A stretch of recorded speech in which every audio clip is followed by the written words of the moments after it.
सत्तारूढ़ दल इस सब पर निशाने साधने से जनता वोट नहीं देती। देखिए, मुझे लगता है कि चुनाव आयोग की जहां तक बात रही तो चुनाव आयोग सवालों के घेरे में है और सिर्फ हम नहीं, हाईकोर्ट भी आज उनसे सवाल पूछ रहा है कि आप जो 5 बजे के बाद की वोटिंग है उनकी जो पर्चियां हैं और जो वोट परसेंटेज है उसका मिलान करवा दीजिए। तो मुझे लगता है कि लोकतंत्र की जो पारदर्शिता है वो खंडित ना हो, इसलिए कांग्रेस पार्टी सवाल उठा रही है और उस सवालों का जवाब चुनाव आयोग को देना है। मुझे नहीं लगता इसमें बीजेपी को किसी तरीके का उनका सपोर्ट करना चाहिए चुनाव आयोग का। अगर चीजें जायज है तो आप चुनाव आयोग से जो भी चीजें मांग रहा है विपक्ष वो दे दें। अब चुनाव आयोग से लगातार हम शिकायत करते रहते हैं पर चुनाव आयोग को कोई सांप ही नहीं सूंघता। चुनाव आयोग अपनी इस घटिया शायरियों में बिजी रहता है। ठीक है, आशुतोष वर्मा जी, यही कह रही है अब बीजेपी के जब सत्ता में नहीं थे तब भी कहते थे कि पिंजरे में बंद तोता है सीबीआई, ईडी पर सवाल खड़े करते थे। बीजेपी की सरकार पर या कांग्रेस की सरकार जब उस वक्त हुआ करती थी उस पर सवाल खड़े करते थे, लेकिन जीत कर भी तो तभी आए जब जनता से जुड़े जनता के मुद्दे उठाए। तो यही जनता है जिसने फैसला सुना दिया। फिलहाल अरविंद केजरीवाल कुछ कह रहे हैं, सुनते हैं। और बड़ी खबर इस वक्त आपको बता दें, दिल्ली में अब जो रुझान सामने आए हैं उसके बाद एक और अपडेट यहां से है। अरविंद केजरीवाल आगे हो गए हैं। नई दिल्ली सीट से अरविंद केजरीवाल आगे हो गए हैं, जंगपुरा से मनीष सिसोदिया आगे हो गए हैं, कालकाजी से आतिशी आगे हो गई। ये तीनों थोड़ी देर पहले तक पीछे चल रहे थे अपनी अपनी सीटों पर। मौजूदा सीएम, पूर्व सीएम और शिक्षा मंत्री, ये तीनों पीछे चल रहे थे और जंगपुरा से मनीष सिसोदिया आगे हो गए हैं, कालकाजी से आतिशी मांडलिना आगे हो गई हैं, अरविंद केजरीवाल भी आगे हो गए हैं। ये इस वक्त की बड़ी अपडेट है। मेरा सवाल आशुतोष वर्मा जी जो आपसे था, देखिए जिस प्रकार से भारतीय जनता पार्टी जनता की बात और जमीन पे रह के काम करो, अरे अभी तो मुश्किल से 1 साल भी नहीं हुआ है। जब 2024 का इलेक्शन था उत्तर प्रदेश में बड़ी बड़ी बातें करते थे, समाजवादी पार्टी ने 37 सीटों पे साथ में आपको पटकनी दी है और भारतीय कांग्रेस के साथ मिलकर हमने 43 सीटों पर पटकनी दी है। और उसी अयोध्या में जहां बैठे हुए हैं, जहां आपने हजारों करोड़ों रुपए लगा के राम मंदिर का चुनाव किया और भगवान राम को भी चुनावी एजेंडा बना के उसको इस्तेमाल किया, वहां की जनता ने भी आपको हराया। आप सोचिए इससे ज्यादा बेइज्जती भारतीय जनता पार्टी की क्या हो सकती है कि पूरी पार्टी की नींव जिस मुद्दे पे बनी थी वहां की जनता ने उनको हरा दिया और अब ये बात करते हैं। तो इसलिए मैं कहता हूं कि भारतीय जनता पार्टी में मिल्कीपुर का चुनाव योगी आदित्यनाथ की राजनीतिक प्रतिष्ठा का सवाल है। अगर वो जीते तो बचेगी, नहीं जीते तो तुरंत आप शाम तक उनका इस्तीफा ले लीजिएगा। ये है स्थिति भारतीय जनता पार्टी की। इसलिए सारे प्रशासनिक अमले के साथ में, सारी ताकतों के साथ में जितना झोल कर सकते हैं वो सारा किया है। और उत्तर प्रदेश की 30 करोड़ की जनता एक एक आदमी से निष्पक्ष होकर पूछिए, वो ऑफलाइन बैठ के सबको ऑफ द कैमरा बता देगा कि योगी आदित्यनाथ ने जबरदस्त प्रशासन का दुरुपयोग किया है।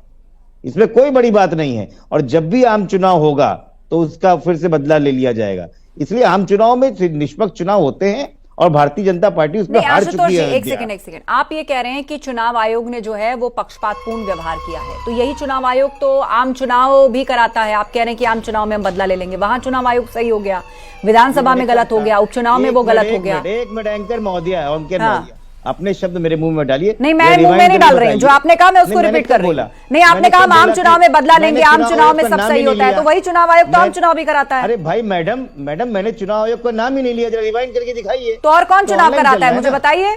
चुनाव आयोग को ही घेर रहे हैं ना। आयोग का नाम कहाँ पे लिया? तो चुनाव और कौन कराता है आशुतोष जी? चुनाव आयोग ही कराता है ना।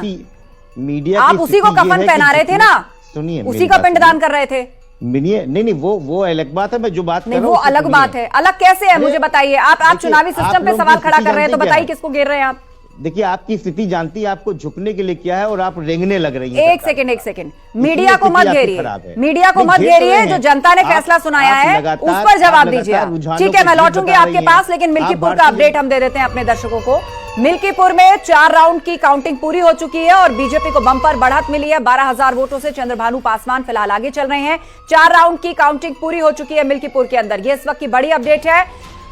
12,000 वोटों से आगे है चंद्रभानु पासवान।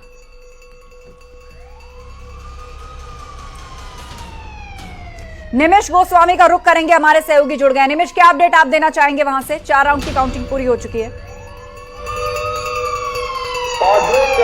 देखिए 4 राउंड की जो गणना हुई है उसमें लगातार बीजेपी प्रत्याशी ने बढ़त बना ली है और इसके साथ ही जो बढ़त बनी हुई है वो लगातार चारों राउंड में बनी हुई है। लगभग 2 से 2,500 की एवरेज बढ़त है और ये 5वें राउंड की घोषणा हो रही है और इसके साथ ही ये कहा सकता है लगातार ये बढ़त बढ़ती ही जा रही है। लगभग 30 राउंड ये काउंटिंग चल रही है, 14 मेजों पर ये काउंटिंग चल रही है और ये माना जा रहा है कि अगर बढ़त ऐसे ही बनी रही तो बहुत जल्दी जो रुझान है वो क्लियर हो जाएगा, क्योंकि इस समय 12,000 मतों से बीजेपी प्रत्याशी चंद्रभान पासवान समाजवादी पार्टी के प्रत्याशी अजीत प्रसाद से आगे चल रहे हैं और लगातार ये बढ़त बनी हुई है। जिस तरीके से काउंटिंग के रुझान आ रहे हैं, पहले चरण में लगभग 3200 वोट से आगे थे, दूसरे चरण में लगभग 2500 वोट से आगे थे और ये लगातार 2,500 से 3,000 वोट के बीच में जो बढ़त है चंद्रभान की वो हर राउंड में बढ़ती ही जा रही है और जिसको लगभग 4 राउंड में लगभग जो काउंटिंग हो चुकी है उसमें 28 ईवीएम की काउंटिंग हुई है और इसमें ये माना जा रहा है कि ये बढ़त लगातार बढ़ती जाएगी। तो और अब इस बढ़त को कवर करना अजीत प्रसाद के लिए मुश्किल हो जाएगा। जी बिल्कुल। तो आप कह रहे हैं कि ये बढ़त जो है वो अब मुश्किल होगा अजीत प्रसाद को कवर करने के लिए, लेकिन विपक्षी दल यानी समाजवादी पार्टी अब भी कह रही है कि ये तो केवल रुझान भर है, अभी पूरी काउंटिंग होने दीजिए, बहुत कुछ उलटफेर हो सकता है। हमारे साथ आलोक अवस्थी जी जुड़े हुए हैं, भाजपा प्रवक्ता। आलोक अवस्थी जी, 12,000 की लीड मिल्कीपुर में, लेकिन विपक्षी दल लगातार घेर रहा है एजेंसियों को, सरकार को। देखिए आस्था जी, जो 12,000 की लीड है विधानसभा के चुनावों में, ये बहुत बड़ी लीड मानी जाती है। मैं समाजवादी पार्टी के प्रवक्ता जी को सुन रहा था कि वो ये कह रहे थे कि योगी आदित्यनाथ जी को इस्तीफा दे देना चाहिए। तो मैं पूछना चाहता हूं कि अवधेश वर्मा जी, लगातार समाजवादी पार्टी की हार के लिए क्या अखिलेश यादव जी इस्तीफा दे देंगे? अभी 9 उपचुनाव हुए थे, उसमें से आप मात्र 2 सीटें जीते हैं, 7 सीटों में भारतीय जनता पार्टी जीती थी। आज मिल्कीपुर में भी जो है आपको धूल चटा रहे हैं और इसके पहले 2 बार लोकसभा के चुनावों में और 2 बार विधानसभा के चुनावों में हमने धूल चटाई है अखिलेश यादव जी को, लेकिन बड़ी बेशर्मी से वही आपके अध्यक्ष बने हुए हैं।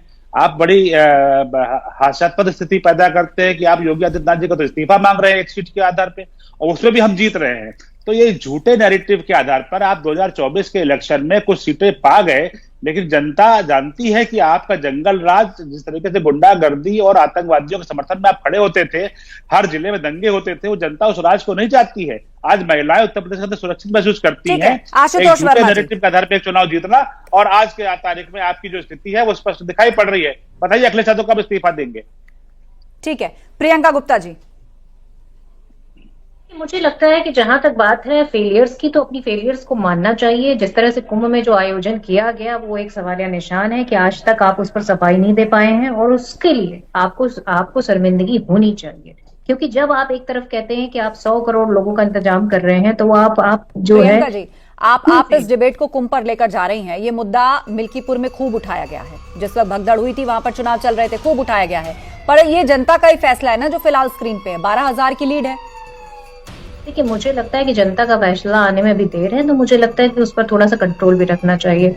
मैं समझती हूँ कि जिस तरीके से उत्तर प्रदेश की राजनीति में एक पूरी तरीके से एक बेरोजगारी एक समस्या है, किसानों की फसल और आवारा पशु एक समस्या आज भी खड़ी हुई है। 10 साल होने को आ रहे हैं आपकी राजनीति को और उसके बाद आज आप दे क्या रहे?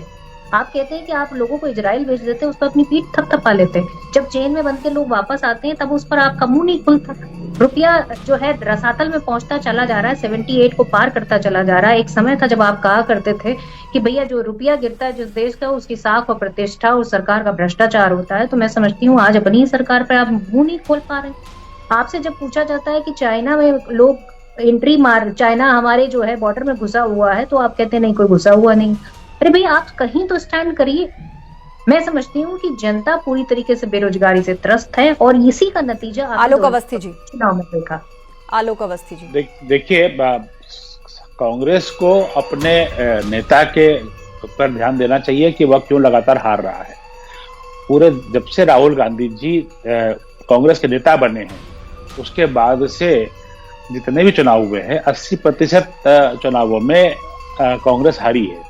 तो कांग्रेस जिस तरह की बातें कह रही है लगातार जो है वो देश के विरोध के में जो है राहुल गांधी जी हमेशा सेना पे सवाल खड़ा करते रहे हैं हिंदुओं को वो आतंकवादी बताते रहे हैं।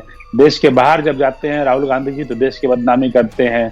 और जिस तरीके से अवैध घुसपैठ को बढ़ावा देने के लिए कांग्रेस आगे रही है, उसी तरीके से वो अवैध घुसपैठियों के पक्ष में खड़ी हुई है। मेरा साफ साफ कहना है, अगर अमेरिकी प्रशासन ने जिस तरीके से उन्होंने अपनी नीतियां बदली हैं इस चुनाव के बाद से, उन्होंने घुसपैठियों को युद्धद्रोही और शत्रु के रूप में देखा है, सेना को उन्होंने जो है मैक्सिको बॉर्डर पे भेजा है, तो यह अमेरिका की नीति के तहत है। और भारत सरकार ने अमानवीय व्यवहार के लिए, दुर्व्यवहार के लिए लगातार जो है कांग्रेस वहां पे अमेरिका से बात कर रही है, अमेरिका से बातचीत चल रही है कि हमारे किसी भी नागरिक के साथ अमानवीयता ना हो। लेकिन कांग्रेस को अरे इतना धैर्य क्यों खो गई है? ये डिबेट नहीं हो रही है, चुनाव परिणाम पे चर्चा हो रही है। आप तमाम मुद्दों पर देश के और देश के बाहर चर्चा कर रही हैं, तो चर्चा तो होगी। हम बताएंगे आपको कि राहुल गांधी किस तरह से देश को बदनाम करने के लिए विदेशों का उपयोग करते रहे हैं, किस तरह से विदेशी लेखकों के द्वारा जो है आप लोग देश के खिलाफ जो है खबर छपवाते हैं, किस तरीके से जॉर्ज सोरोस के जाल में फंस करके भारत को बदनाम करते हैं। भारत की अर्थव्यवस्था जो बढ़ रही है, भारत की जो उन्नति हो रही है, ये कांग्रेस को सहन नहीं हो रही है। कारण ये है कि राहुल गांधी लगातार फेल हो रहे हैं, तो राहुल गांधी फेल होने के बाद आप भारत को नीचा प्रियंका जी, आलोक जी, मैं आप दोनों को रोकना चाहूंगी। मिल्कीपुर से एक और बड़ा अपडेट सामने आ रहा है। हमारे सहयोगी संकेत उपाध्याय हमारे साथ जुड़े हुए हैं और उनके पास बड़ा अपडेट है। या 5वें राउंड की काउंटिंग पूरी हो गई है। संकेत, क्या जानकारी दर्शकों को देना चाहेंगे? बिल्कुल, आज जो दिन है वो जनता जनार्दन के फैसले का दिन है। विपक्ष के जो तमाम प्रवक्ताओं को भी हम